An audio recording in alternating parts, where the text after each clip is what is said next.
आज पूर्ण महाराष्ट्रामध्ये जिल्हा परिषद कर्मचारी संघटनेच्या वतीनं जे आंदोलन आज इथं चालू आहे, त्या आंदोलनाची दिशा ठरवण्याची वेळ आलेली आहे। आत्ताच प्रामुख्याने यांच्या ज्या 5 मागण्या आहेत, मी पालकमंत्री महोदय यांना आत्ताच फोनवरून संपर्क केला, पण ते आता सेशनमध्ये असल्यामुळं संध्याकाळपर्यंत पालकमंत्री महोदयांना हा विषय त्यांच्या कानावर जाईल आणि महाराष्ट्रातून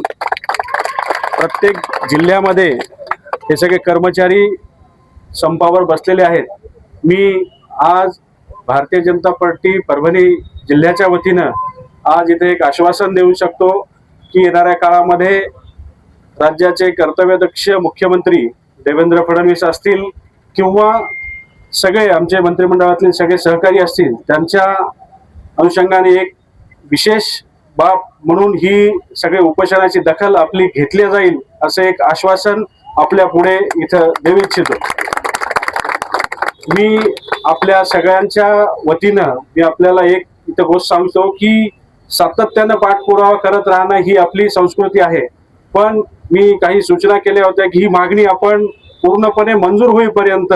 ठोस काहीतरी येऊपर्यंत आपण इथून ही मागणी लावून धरावी अशी मी तुम्हाला एक विनंती करतो। आणि येणाऱ्या काळामध्ये जास्तीत जास्त उद्या सकाळपर्यंतच आपलं जो निवेदन आहे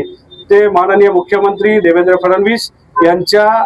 समोर उपस्थित करण्याची जिम्मेदारी जी आपण माझ्यावर टाकलेली आहे ती मी निश्चित या काळामध्ये पूर्ण करेल असं आश्वासन देतो आणि आपल्याला इथं आश्वस्त करतो की येणाऱ्या काळामध्ये आपल्या ह्या सगळ्या मागण्या पूर्ण होतील अशी एक शुभेच्छा व्यक्त करतो। जय हिंद, जय महाराष्ट्र।